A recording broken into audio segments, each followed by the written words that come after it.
C'est bon pour moi. Warren, après un début de saison un petit peu compliqué peut-être pour vous, là vous semblez revenir en forme. Ouais, compliqué même. J'étais là sans être trop là, donc c'est un début de saison pas facile, mais j'ai changé pas mal de choses. Après, c'est pas non plus des excuses que j'essaie de me trouver, mais ouais, c'est pas un début de saison que j'avais espéré, mais c'est comme ça, hein, c'est le vélo et il y a des années, ça va bien au début, ça va pas d'autres années, c'est comme ça. Là, ouais, j'espère être prêt pour Liège. Après, j'ai une coupure, donc ouais, c'est le dernier gros morceau avant de couper. Et pour moi, c'est super, ouais, super important cette course. Ça représente quoi cette doyenne pour vous? Bah, beaucoup de choses. J'ai fait 6 une année.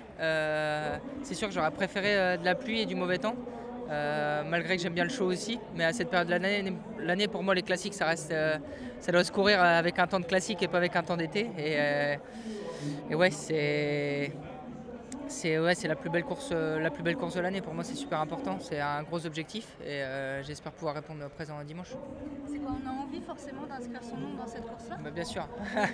Qui a pas envie? Ouais, entre l'envie et pouvoir, il y a une grosse marge.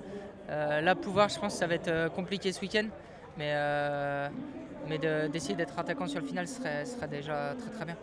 Quel type de course vous attendez? On a vu l'Amstel à la Flèche était très différente de ce qu'on avait l'habitude de voir. Ça va être pareil demain? Ouais, ça peut être pareil. Ça peut être une course complètement décousue après le passage de la Redoute, comme ça peut être aussi une course contrôlée comme on a vu les autres années et arriver à 30 au pied de Anse.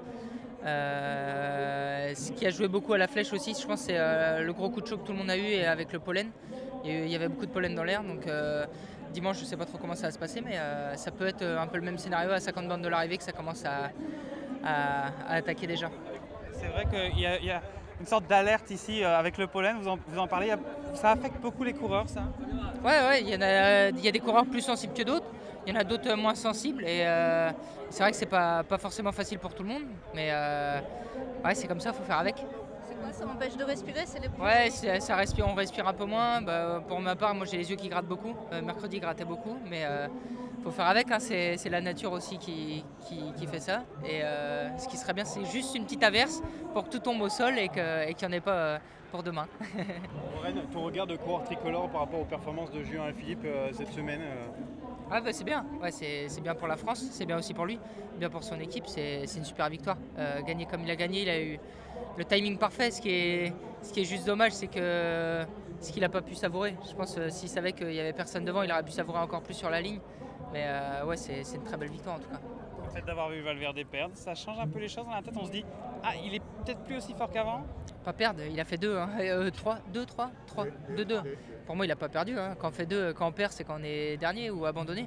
Pour moi, il n'a pas perdu, hein. Il a fait 2, c'est aussi une très belle place. Et il ne faut pas non plus tirer des conclusions forcément après mercredi.